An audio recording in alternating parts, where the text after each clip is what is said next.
Hello, thank you for being here to hopefully participate in some justice and not a travesty or injustice. And as referred to, I'm here as a survivor of this extradition ordeal. A survivor because it was found in circumstances practically identical to those in this case, that it would be unjust and oppressive to subject somebody with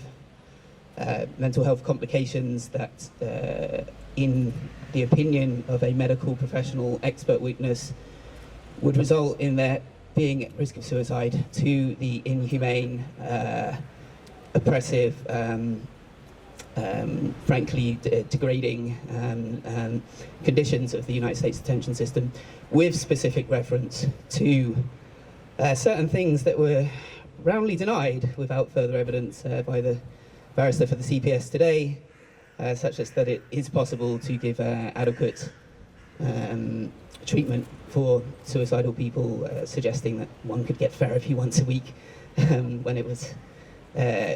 witnessed in my case that in an institution of up to 60,000 prisoners, there was one qualified psychiatric professional to deal with them all. Furthermore, it was argued that I shouldn't be here, that I should be already in a concrete box in the United States, or dead from having been put in a concrete box in the United States, because a judge shouldn't consider the risk of someone's suicide in the future based on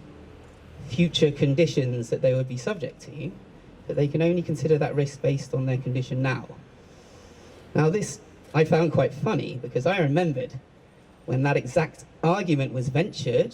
by my learned friend, Mr. Peter Caldwell, who represented the United States when I was here in 2018, and he suggested, well, it might be the case that someone's mental health condition could improve. And Mr. Justice Ousley said, "Excuse me, Mr. Caldwell, do you know of any case where someone's mental health has improved after being extradited?" And everyone laughed, and we were told that it was not a theatre and we shouldn't laugh. But the point was roundly made, and this argument was discarded by the panel, including His Lordship, the Lord Chief Justice, who sits there today. And so I just hope that he remembers and rejects these arguments that are sophistic, wanting to have their cake and eat it, wanting that the future conditions don't be considered, but assurances given by the Department of Justice that everything will be hunky-dory, that he won't be subject to special administrative measures, that he won't end up in a supermax facility, that he will be sent to Australia to serve any sentence. Assurances that, despite the argumentation that we just heard, I do not believe would be worth the diplomatic notepaper on which they are written.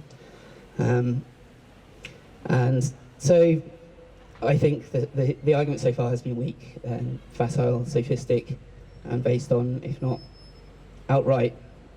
dissimulation, at least distortion of the facts before us. It's a game of two halves, and so we wait to see the argumentation of the representatives for our friend Julian. But we remember, regardless of the very limited and narrow grounds on which this appeal is being heard, because of the narrow grounds, the only grounds available, unfortunately, because of how this system is distorted and weighed in favour of the United States, that the real reason Julian should not be extradited to the United States is because Julian Assange helped enable and facilitate the publication of